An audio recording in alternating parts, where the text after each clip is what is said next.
Hey, welcome everybody. Thanks for joining us today as we review a bike that we've been very excited about, and that is the McLaren Extreme. Let's see if the supercar people can make a super bike.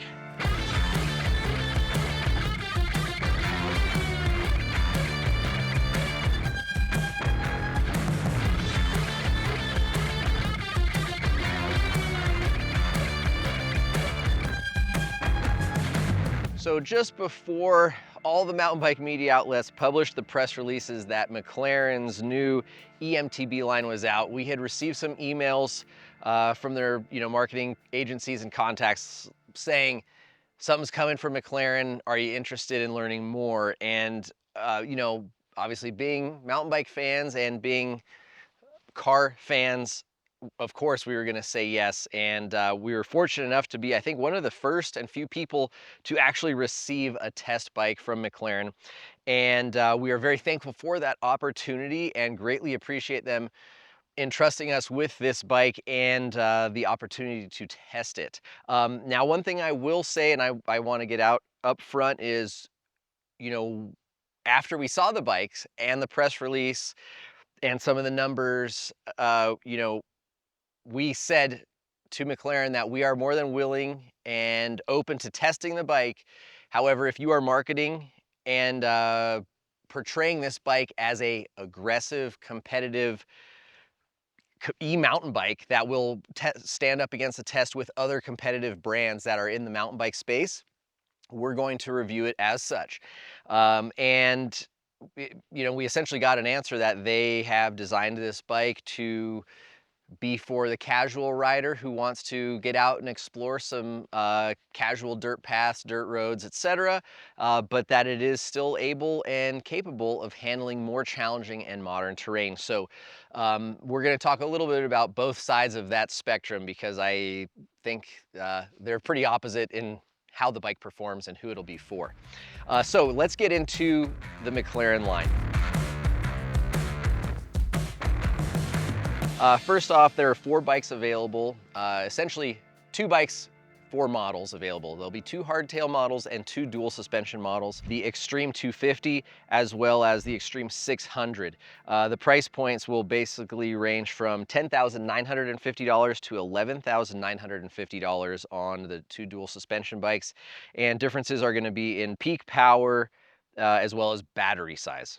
So those are kind of the high flyover details. It's a 140/150 bike.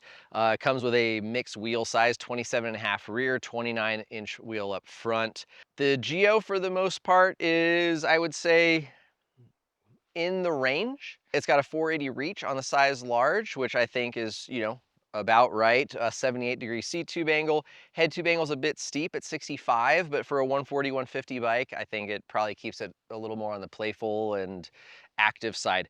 490mm chainstays, however, is definitely a pretty unique and different number compared to a lot of the other bikes that we are putting time in and riding. No doubt, one of the biggest claims and proud points of this bike is the most powerful drive unit available. So having that longer rear end is certainly going to help get power down. And if you're trying to tackle steep climbs or looser terrain, having that longer rear center is certainly going to help with that. After the press release was sent out and the pictures online were posted, and the general mountain bike public was able to see spec, design, overall look, and price point, I think everyone's interest changed. I think we kind of saw the reaction and the response from people, which is on par with when non-bicycle brands try to make a bicycle, especially automotive brands. We'll get into how the bike rides and performs later. But first up, what I would like to say is brands like McLaren, and some of the others who are not just picking an off-the-shelf bike from overseas and stamping their name on it and trying to sell it to capitalize on money. But McLaren had their F1 engineers working on this bike, design, suspension kinematic, and there are some very cool and unique looking features about this bike. Whether that means that they're good for mountain bikers is not what I'm getting at. But it's very cool that McLaren saw that there is enough potential in the market of cycling, specifically e-mountain biking, that they wanted to invest time, effort, resources, and money into making an eMTB. And I think as far as the mountain bike community, we should be pretty stoked on that as a whole, because that means that these big brands are seeing mountain biking as a legitimate, popular, and long-lasting sport. So, you know, while I think maybe the execution isn't perfect, and maybe it'd be like a bicycle brand that makes really good bicycles having their smartest team of engineers try to build a race car. It might work okay for the general driver, but for a professional Formula One race car driver, they would probably be able to start picking that thing apart really quickly. And I think the same goes for this. Once we got it, sat on it, looked at spec, and really kind of got into the bike, we wanted to ask them some questions, because when they offered to send us the bike, we were pretty clear about, we will test and review this bike, but we need to know who you're marketing this thing towards. Is it going to be a bike you say is competitive with bikes from the Specialized, the Treks, the Transitions, the Pivots, these high-end professional, mountain bike brands? And I'm gonna just read the responses from that so that we can kind of set up our test parameters. The question was, when you set out to design this eMTB, what was your main motivation or goal? And McLaren's response was, our ambition in creating the world's most powerful eMTB was to help more people to participate in the sport. With the Extreme and Sport models, we set out to build bikes that would be fun and fully capable for experienced riders, thanks to its advanced kinematics, and also with plenty of power to help newer riders tackle any trail they want to ride. We asked several other questions. It says one of their biggest goals was to help more people enjoy mountain biking by giving them a refined, powerful, and high-performance bike that evokes McLaren's performance vehicles. They're very proud of it being insanely powerful with 161 Newton meters of torque. That, combined with McLaren's F1 engineers working on suspension kinematics and frame design. And while they do think that, yes, McLaren owners might enjoy having this bike in their garage, they think that it can be designed for the roughest trails in mind. For anyone who buys this bike will have a lot of fun exploring dirt roads or pushing their limits on rougher terrain. So with that out of the way, let's really dive into the McLaren Extreme's performance on trail.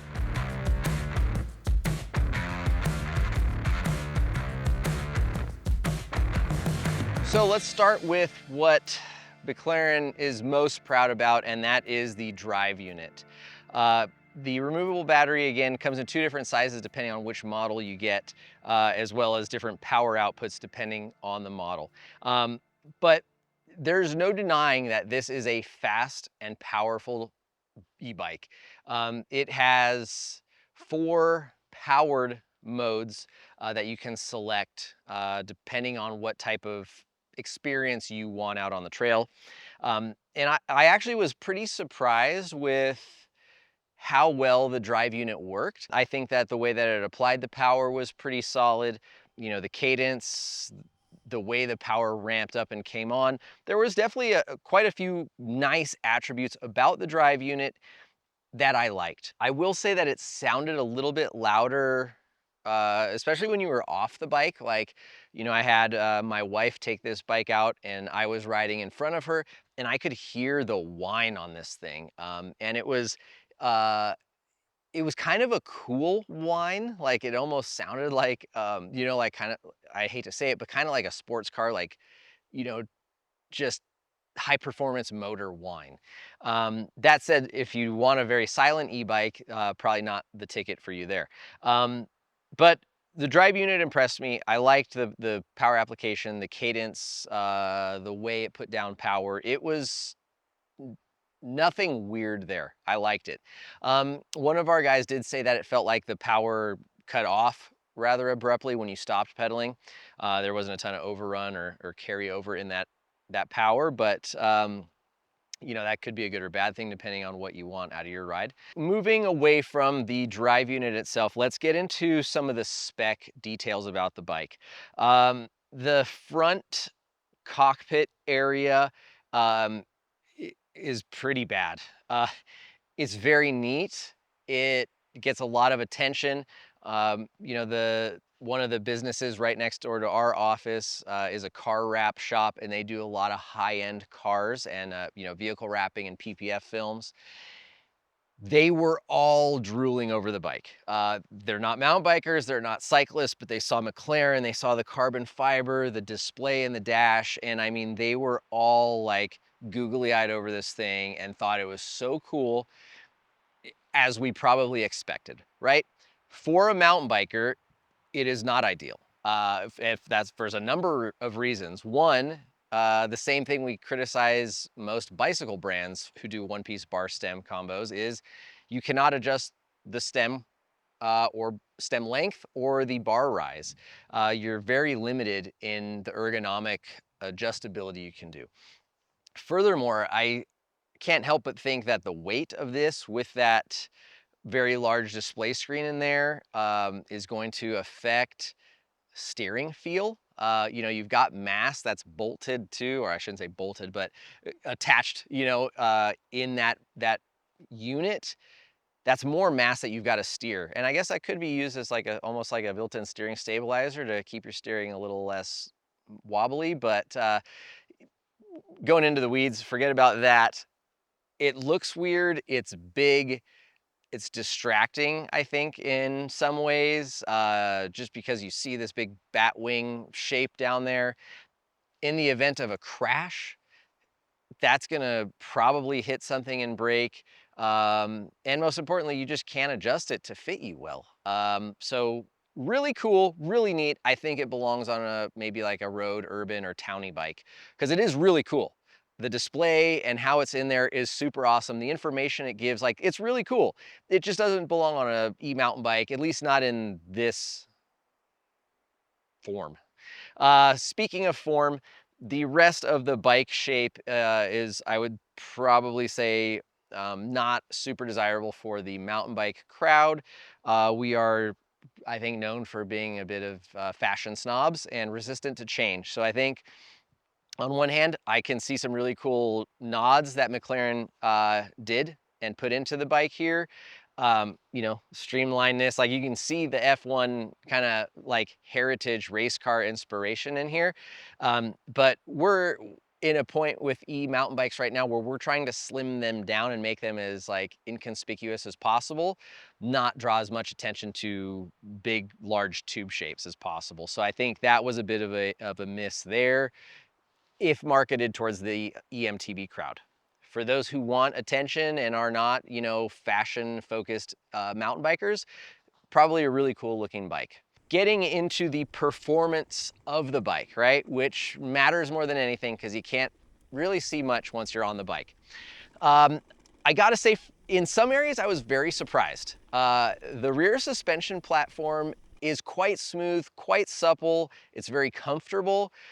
I was able to hammer through some rock gardens and some chunky bits of trail and really have a good time. Like, I was very surprised, and it was really neat. I wasn't expecting it to do as well as it did.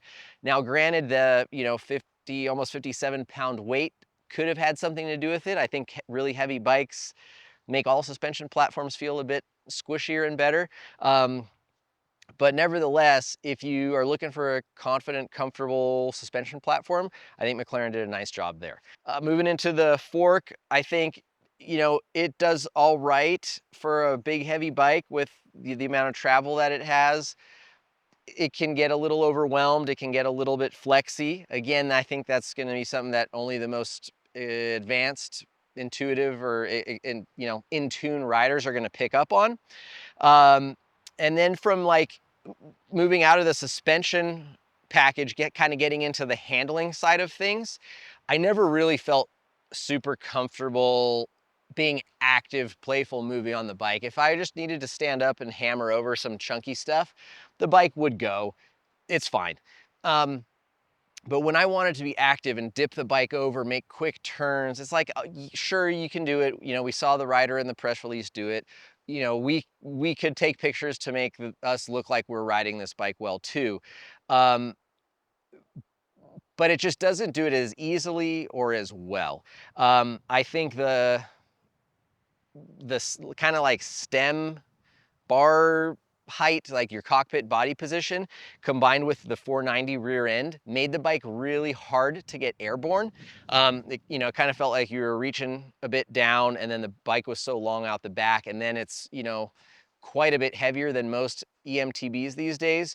So like trying to find little lips or little roots or rocks that you wanted to pop off of to catch air, you know, from, like, it took a little minute to learn the timing because the rear end was just a little longer, but the added weight just really made it tough, and the ergonomics of that handlebar just kind of made pulling up on them a little strange.